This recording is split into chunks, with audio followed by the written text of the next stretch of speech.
Welcome to True Crime with Tina. Don't forget to like and subscribe. Disclaimer: everything you see and hear in this video is for educational purposes only. It was obtained by a FOIA request that I myself have put in to Eastpointe Police Department. Anybody discussed in this video is innocent until proven guilty in a court of law. Welcome to my channel, True Crime with Tina. I have tried to do this video quite a few times. I really don't know how to start it, so I'm going to start it with the 911 calls. I'm going to play 2 of them in this video. I want to give a huge shout out to the Eastpointe Police Department.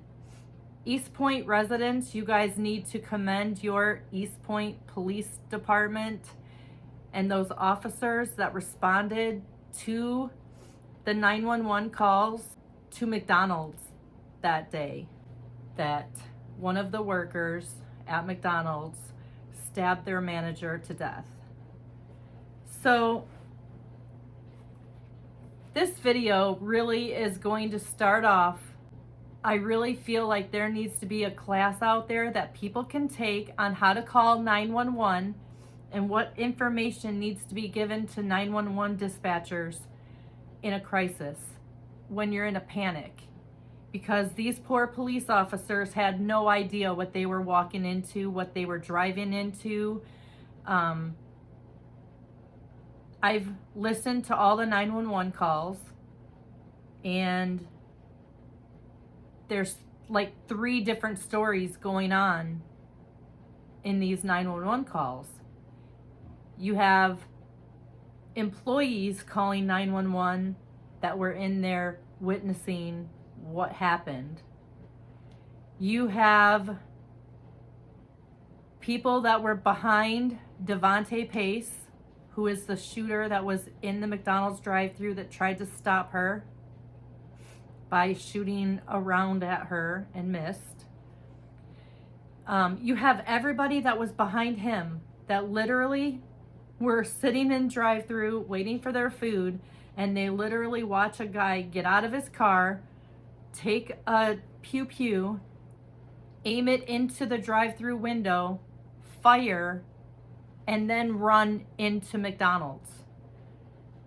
Right? So now you have those people calling 911 and saying active shooter. There's a shooter and he just shot into the window and then he ran into McDonald's and I don't know what's going on.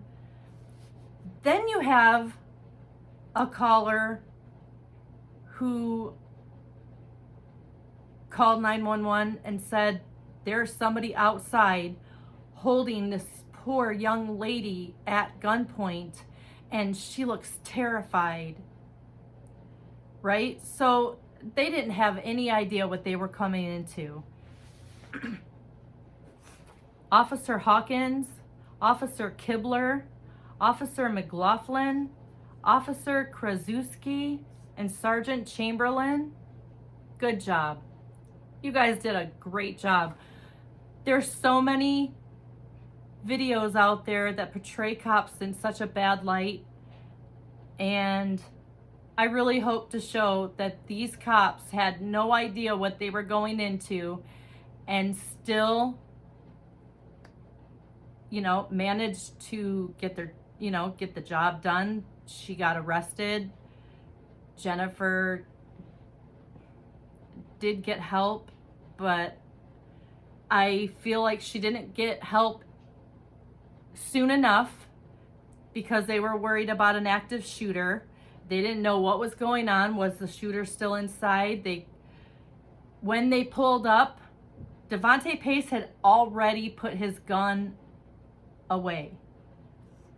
So they didn't technically see him with the gun on her at gunpoint. So they didn't really see the pew-pew in his hand holding her at, so,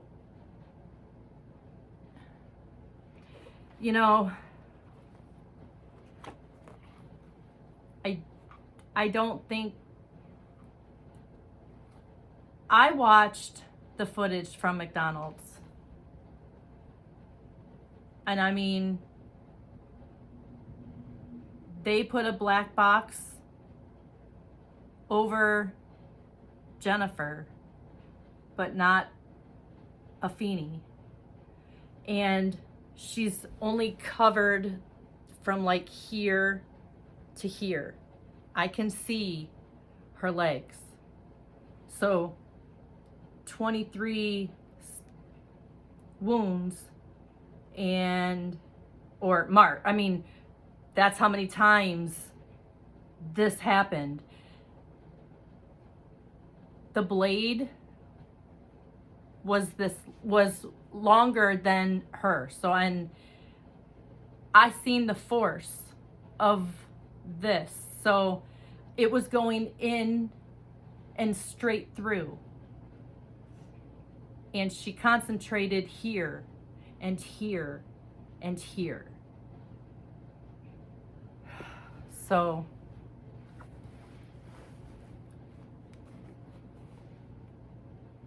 the importance of CPR, that's another thing I wanted to stress. If you don't know CPR, I really suggest you go take a class and learn it. You only have to learn it once. It's like riding a bike. You will always remember.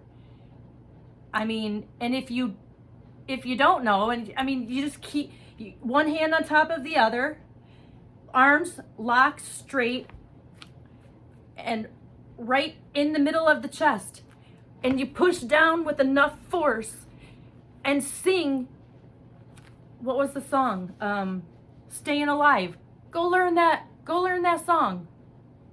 And then sing it while you're giving CPR, because that's the beat that you have to give while you're giving CPR. It's not that hard to learn. Nobody did CPR on her at all. And then everybody ran. So she was left there alone most of the time. And they asked a couple people if they would do CPR.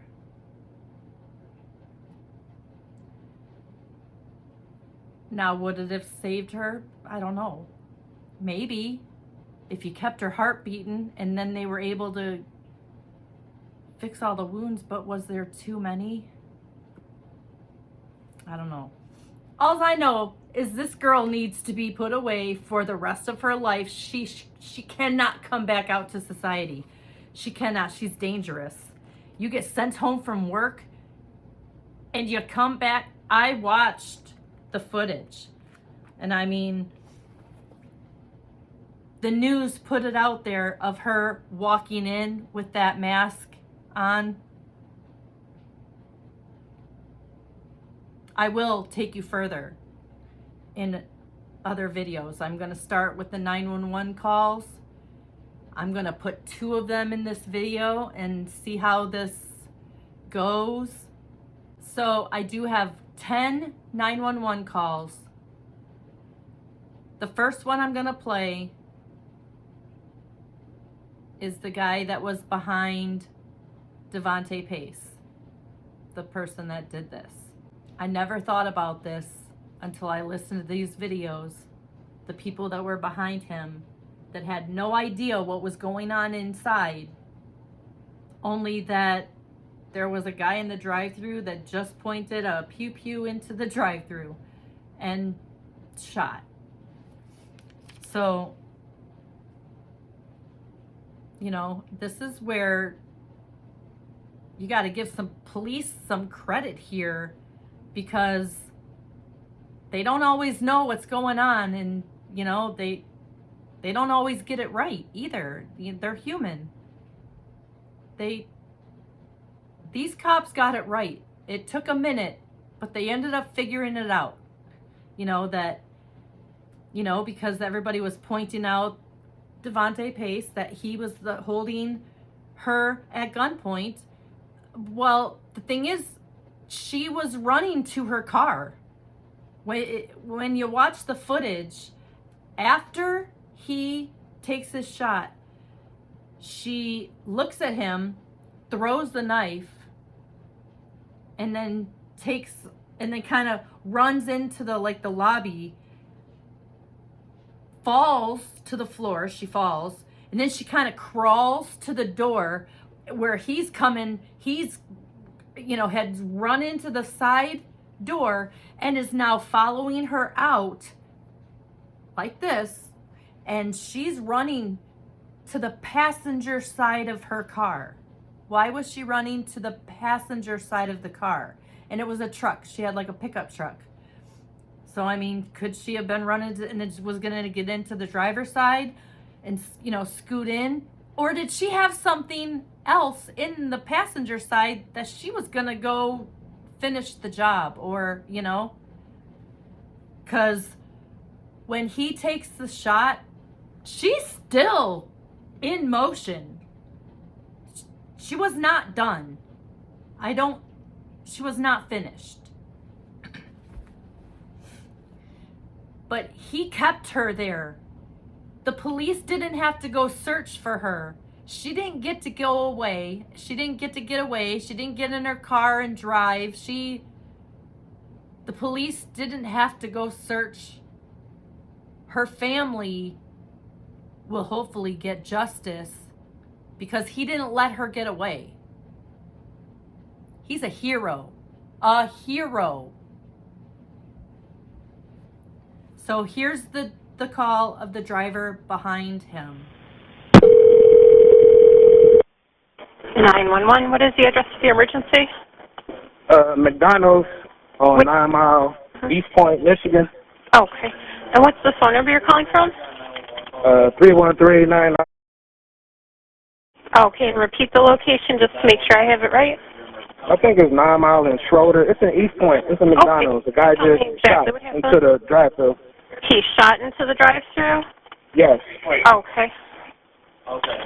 We actually have him on the way right now. Okay, where exactly is he at? Do you know if anyone's been injured? I do not know. Okay. I backed my car out, and I'm just trying to get out the way. Okay, so it's down behind mine. Alright, Do you know what the person looks like? Nope. I just know he was a black guy wearing a yellow vest. Okay. Right there? Do you know if he had a vehicle? He was in a truck. What kind of truck? I just know it's a black pickup truck. Looked like it might have been a four-door F-150 or a Dodge. I'm not sure.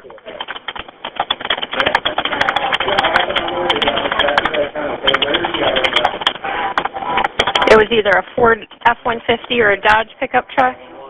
Yeah, Dodge Ram or F-150. And it was black? Yeah. Do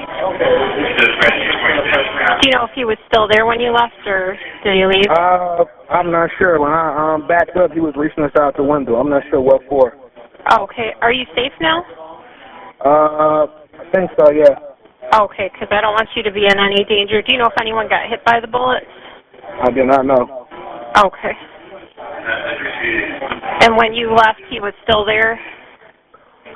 I can't get out the drive-thru, but yeah, he was still like in line when I backed up. You're still in the drive-thru? Yeah, but I am. Okay.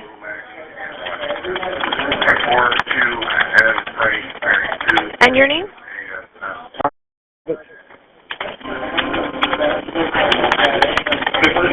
Okay, Andre. And what kind of a vehicle are you on? I'm in the gold.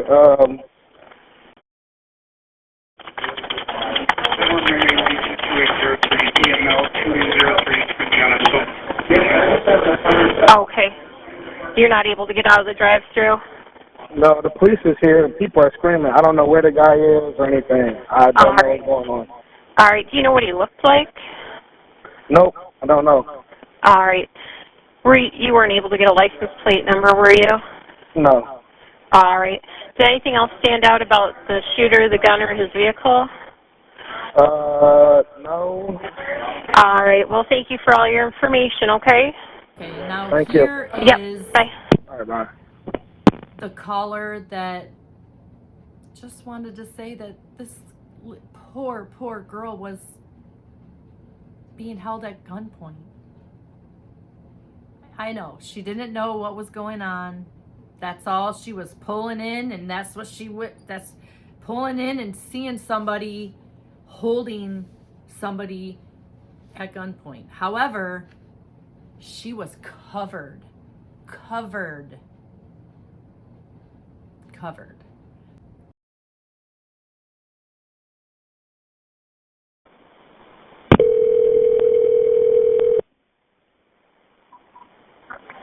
911, what's the location of your emergency?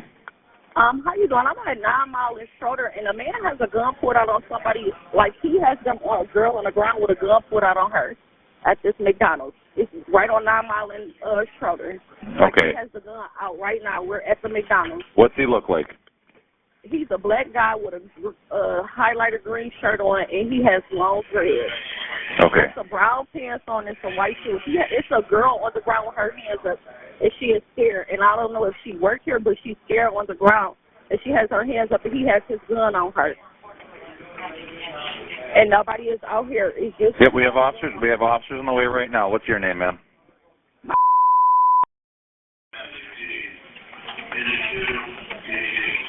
What's the phone number you're calling me from?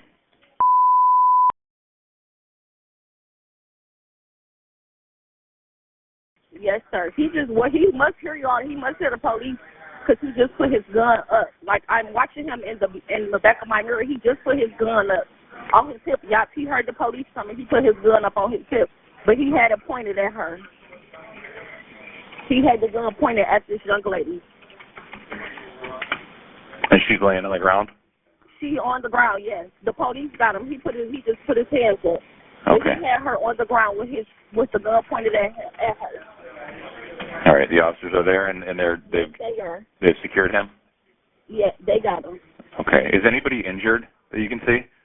I heard a gun, like, at first I thought I heard something like fall, like it sounded, but it might have been a gunshot because I didn't see him until I looked in my mirror, and I heard people screaming like, "Oh my God, he got the gun on her!" And Okay. I looked and she was on the ground. Okay. All right. The officers are there. They may call you if they want to talk to you about anything further, but they're going to handle the situation. Thank you for calling. In her thank you. interrogation video, I have that on. It's like one of my first videos that I posted on this channel. I posted the interrogation video of Afeni, and she says she felt better about it. There's no remorse there at all. Nothing. She thinks that she did something good. I guarantee you that's going to be her defense. Let's see how this video does. Again, anybody talked about in this video is innocent until proven guilty in a court of law.